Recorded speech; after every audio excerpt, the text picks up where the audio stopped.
गुरुपौर्णिमेच्या या शुभ मुहूर्तावर अनेक समस्यांवर उपाय ठरतील हे स्वामी समर्थांचे उपाय. चला तर आपण बघूयात हे लाभदायक उपाय काय आहेत. नमस्कार, मी मोनिका, तुमचे खूप खूप स्वागत आहे. आपल्याला अनेक अडचणी येत असतात. दुःख, भीती, चिंता, काळजी, नकारात्मक विचार नेहमी आपल्याला चिटकवून असतात. काही वेळेस अडचणीचे लवकर निरसन होत नाही.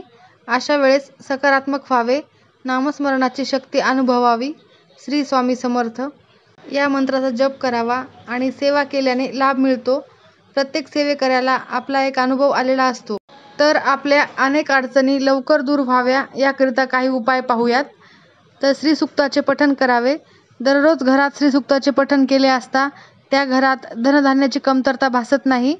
लाल रंगाच्या रिबीनमध्ये तांब्याचे एक नाणे मुख्य प्रवेशद्वारावर बांधल्यास घरातील सुखशांती व धनाची वाढ होते. प्रत्येक गुरुवारी तुळशीस दूध अर्पण केल्यास धनलाभ होतो. आषाढ महिन्यातील पौर्णिमेला गुरुपौर्णिमा साजरी केली जाते. गुरुपौर्णिमेला गुरुपूजन केले जाते. या दिवशी गुरुपूजनाचा विशेष सोहळा पार पडतो. गुरुजनांचे शुभ आशीर्वाद शिष्यांना कोणत्याही संकटांना सामना करण्याचे बळ देतात. तसेच अशक्यही शक्य करतील स्वामी अशी कोट्यावधी भक्तांची श्रद्धा आहे. कितीही प्रतिकूल परिस्थिती असली तरी स्वामी नामांचे चिंतन केल्यानंतरचा अनुभव प्रत्येक भक्तजन सांगत असतात. असेच एक दिवस स्वामींनी सद्गुरूशी एकनिष्ठ राहण्याचा बोध दिला. नेमकं जाणून घेऊयात काय आहे. स्वामी म्हणतात की, अरे गुरु असताना तू त्यांच्यावर विश्वास ठेवला नाहीस. गेला तर गेला. गुरु आज्ञेचे उल्लंघन केलेत. अरे गुरुचे ऐकत नाही आणि संकट आल्यावर गुरुकडे धावत येतात. शिष्याने गुरुशी कायम एकनिष्ठ असावे. गुरुवर नेहमी विश्वास ठेवावा. कितीही संकट आली तरी गुरुची साथ सोडू नये. संकटे ही पूर्वकर्मामुळे येतात आणि त्यावेळेला जर गुरुची साथ सोडली तर व्यक्तीच्या समस्येत आणखीनच भर पडते. गुरुकृपेमुळे संकटाला सामोरे जाण्याची शक्ती मिळते. तसेच संकटातून लवकर सुटका होण्याचा मार्ग अधिक लवकर प्रशस्त होतात. म्हणून गुरुशी एकनिष्ठ राहून गुरुची सेवा करावी. गुरुपौर्णिमेच्या दिवशी हे उपाय केल्याने नक्कीच तुमच्या आयुष्यात बदल घडेल. त्याचबरोबर ही गोष्ट केल्याने तुमच्या कोणत्याही कामात अडचणी येणार नाहीत. गुरुपौर्णिमा स्वामी समर्थांची भक्ती आणि सेवा केल्यास आपले मन प्रसन्न राहते. स्वामी महाराजांच्या नामजपाने आपल्या सर्व समस्या दूर होतात. कारण स्वामी समर्थ नेहमीच म्हणतात की, भिवू नकोस, मी तुझ्या पाठीशी आहे. गुरुपौर्णिमेच्या दिवशी स्वामींच्या या उपायाने तुमची मनोकामना नक्कीच पूर्ण होईल. स्वच्छ मनाने आणि पूर्ण भक्तिभावाने स्वामीचे स्मरण करा आणि हा उपाय अवश्य करून पहा. या मंत्राचा जप मालेने जप करायचा आहे. सकाळी आंघोळीनंतर हे काम करायचे आहे. एक जप माळ घ्या आणि तुमचे मन शांत आणि एकाग्र करून या मंत्राचा जप करा. हा मंत्र ओम नमो स्वामी समर्थाय नमः असा आहे. या मंत्राचा 108 वेळेस जप करायचा आहे. यानंतर गुरुपौर्णिमेच्या दिवशी गीतेच्या 15व्या अध्याय किंवा स्वामी नित्यसेवा या ग्रंथातील अध्याय वाचायचा आहे. यानंतर स्वामी समर्थाचा तारक मंत्र जप करायचा आहे. हा मंत्र तुम्ही स्वामींच्या पुस्तकातून किंवा गुगल सर्च करून मिळवू शकता. या 3 गोष्टी पूर्ण श्रद्धेने आणि निष्ठेने केल्यास तुमची मनोकामना नक्कीच पूर्ण होईल. गुरुपौर्णिमेला हा उपाय केल्याने तुमच्या सर्व मनोकामना, इच्छा पूर्ण होतील. अशक्यही शक्य करतील स्वामी असे बोधवाक्य सांगितले गेलेले आहे. नोकरी व्यवसायातील अडचणींसाठी श्री गुरुचरित्राचा 10वा अध्याय दररोज वाचावा आणि गुरुपौर्णिमेच्या दिवशी अवश्य वाचावा. कोर्ट कचेरी याचा फेरा बऱ्याच वेळा त्रासदायक यातना काहींना देत असतो. अशा वेळेस श्री नवनाथ ग्रंथाचा 3रा अध्याय व गुरुचरित्राचा 14वा अध्याय वाचावा. वेदव्यासांशिवाय गुरुपूजा पूर्ण होत नाही. म्हणून या दिवशी आद्य गुरु महर्षी वेदव्यास यांची पूजा करावी. तसेच गुरूंचे वचन ऐका आणि वाचा. यासाठी तुम्ही कोणतेही पुराण किंवा गीता वाचू शकता.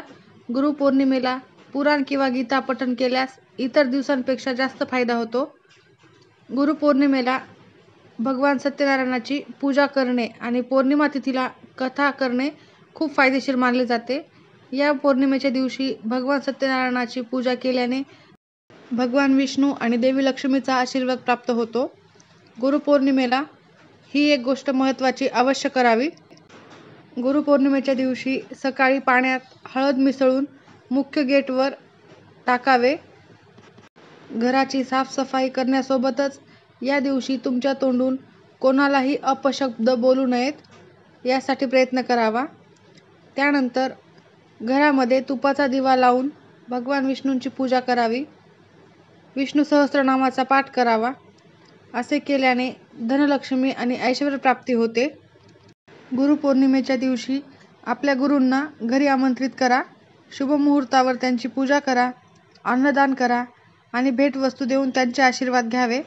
असे केल्याने गुरुदोष दूर होतात आणि तुमच्यावर भगवंताची कृपा होईल.